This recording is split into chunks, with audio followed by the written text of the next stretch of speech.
Okay naman po, dadako na po tayo no, sa testimony po.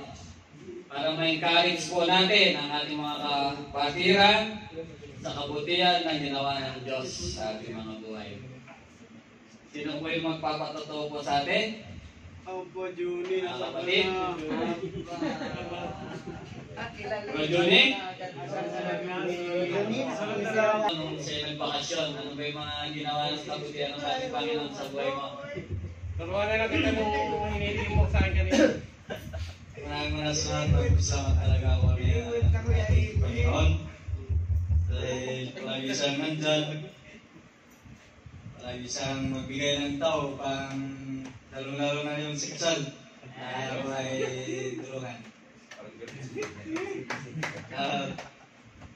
Palagi talaga siyang nagbay sa akin, sa aking pamilya at sa aking bagong Ito ng buhay. buhay.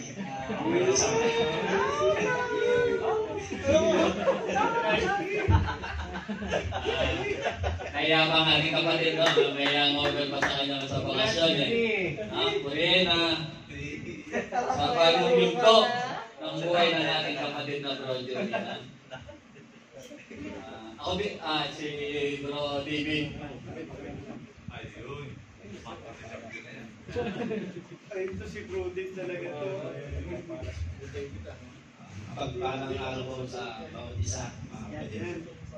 Ako'y nagpapasalamat sa Panginoon Diyos. Dahil simula po, binindisyonan yung aking mundo. Ay, hindi na po ako napag-absent sa buhay. Kaya hindi ako, sinundo ko, madaling araw yung amo ko. Kailangan ko ng bisim ako. Ang gulat ang pumayag. Kaya sana pa awa ng Diyos sa sunod-sunod. Tuloy-tuloy na po yung namin. Amen.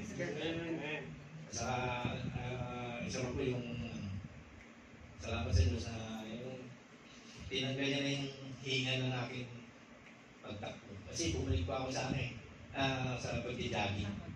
Doon sa gabi naman sinabi may jogging gabi. Wala na po yung yung kapusahan niya, yung hingal. Kaya salamat sa ng Panginoon. Sa health na kalakasan natin. Pinabang po, pinabalikan po. Salamat sa Panginoon. Praise the Lord. Puri ng